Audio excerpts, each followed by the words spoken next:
All right, so we're going to talk about this. We're going to answer the question that I get all the time. I'm constantly getting asked. Okay, I make so many videos on the Frontier. I rave about the Frontier, how great the Frontier is, why everybody loves it, how it's going to be such a great truck, how it is such a great truck. Why don't I own one? Why won't I buy one? Why is it not even on my list?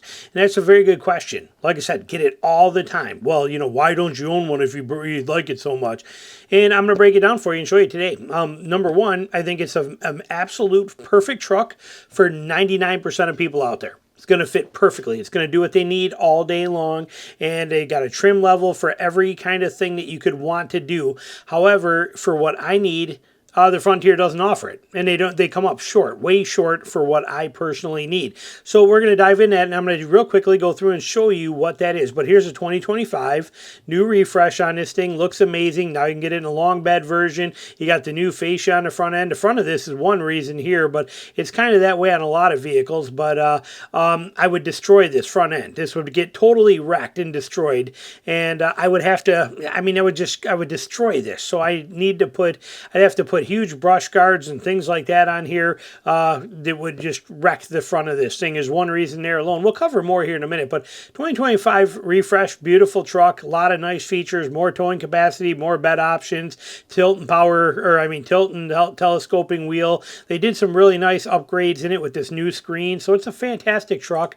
2024 is no slouch either, and the deals on these are going to be amazing, okay? They are going to be amazing as we wait for the 2025 to come out.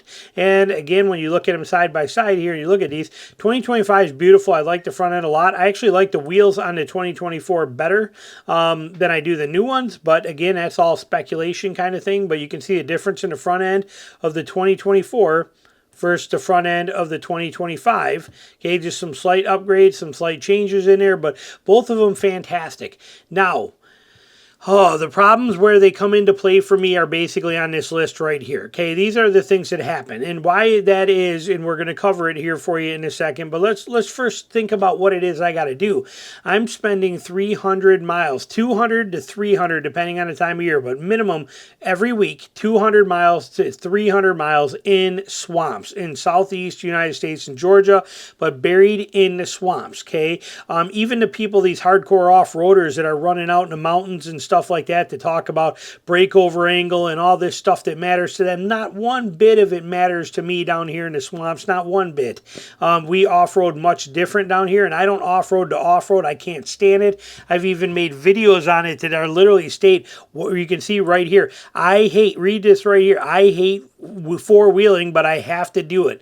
Okay, wheeling alone versus wheeling with others. Okay, but I can't stand being off-road, having to do this crap. But I need to for what I do for my hunting and stuff that I get to. I need a vehicle that's capable of doing these kind of things. I need something that can do this stuff all day long. And the Frontier, it just doesn't have that capability. I don't have, as we saw, I don't have front lockers. I don't have access to even my rear locker in 4-low, which was the number one reason rear locker unless I'm in 4-low. It's the number one reason I sold my Tacoma, where all these same features we're talking about. But the fact that Japanese vehicles do not let us use our lockers unless we're in 4-low is horrible. And it doesn't have a front locker on it. So it's too limited. Trying to deal with stuff like this on a multiple hundred miles a week of this kind of stuff, the Frontier just isn't the option for me, and I'd end up stuck a lot more than I want to. We need to have, on a vehicle that I'm after, I need to have certain features. I need to have I need a front locker. The Frontier doesn't have it. Rear locker can only be used in 4-low. That does not help me even a little bit. And some people will chime in and say, well, you should only be using your rear locker when you're in 4-low. You don't drive where I do. You're not in the swamps. You don't have any clue. Okay, I can sit here and tell you time and time again what it's like to drive a 40-mile stretch of burned out, roads like this, and wanting to be able to do 25, 30 miles an hour, and then every half mile you hit a hole that you need to use your lockers for to get through. To have to switch that into 4-low every half mile for 40 miles. You don't know what you're talking about when you start telling me stuff like that. Where you ride, maybe you're fine, but I need the 4 low, or I need locker access in 4 high. It is mandatory for me. I don't need a front locker in 4 high, although I get it with my Jeep.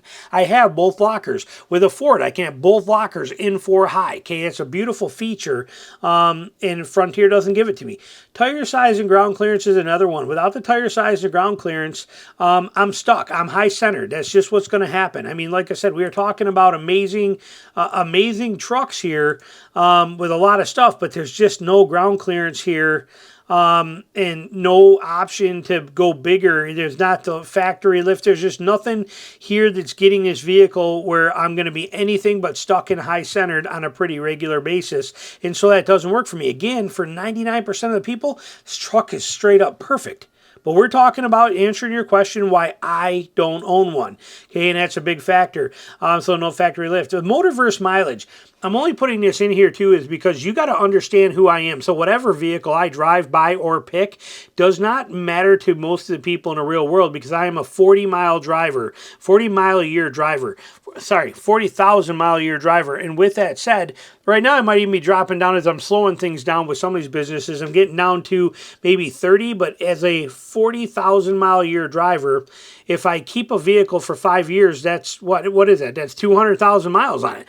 And there's not a vehicle made today that's going to run for 200,000 miles without putting high dollar amounts of maintenance into them.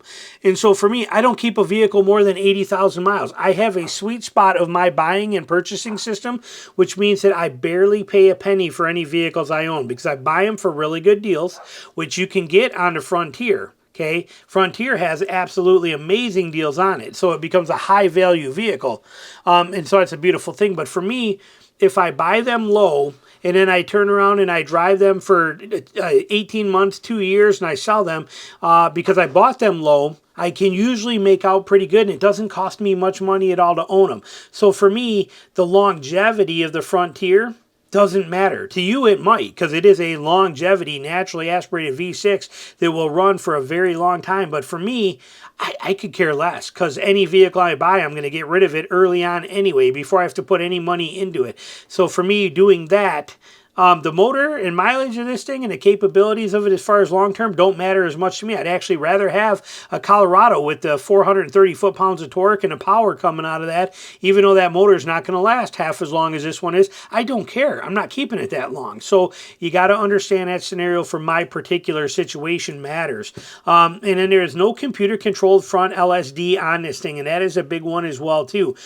Ford, Toyota, Jeep, a lot of these vehicles have very good computer-controlled vector or torque vectoring, algorithmic, limited computer-controlled limited slip differentials in the front and in the back, even through traction control. But Frontier does not. And again, even on the Pro 4X, for 99% of what people are going to do with this vehicle, it does not matter. For me, it does. For me, it is a deal breaker. It is a huge deal breaker to not get the traction to all 4 wheels. Okay, not 2, not 1 in the rear, 1 in the front in an open differential system, not 2 in the back with a rear locker and 1 in the front with an open front end, but I need all power to all 4 wheels. I need 4 wheels of traction for the stuff that I am doing. Mandatory. So those are the main reasons. And as you can see here, my requirements of a vehicle I buy where I live today, I got to have front and rear lockers. I got to have access to lockers in 4 high. I need 35-inch tall tires as a minimum option to give me that ground clearance so I don't get high-centered and stuck. I need water fording capabilities and that ground clearance. That's the things that matter to me. And the Frontier has so many amazing things going for it. Price, reliability, longevity, long-term, capability is there. It's got the towing. It's got everything that people want, but it does not have what I need. And for me, a truck is a tool. I can't make it an emotional buy. It has to be a smart decision based on how I'm going to use it and abuse it and what's going to happen with it. And the Frontier just doesn't have what I need, but it's got what most of you guys do. So that's why I make all these videos. I understand how important this truck is to you and how much you guys love it. And again, I hope I'm not upsetting anybody, but I'm giving you my honest opinion. One of the most amazing trucks out there. Not what I need as a tool. Thanks for watching.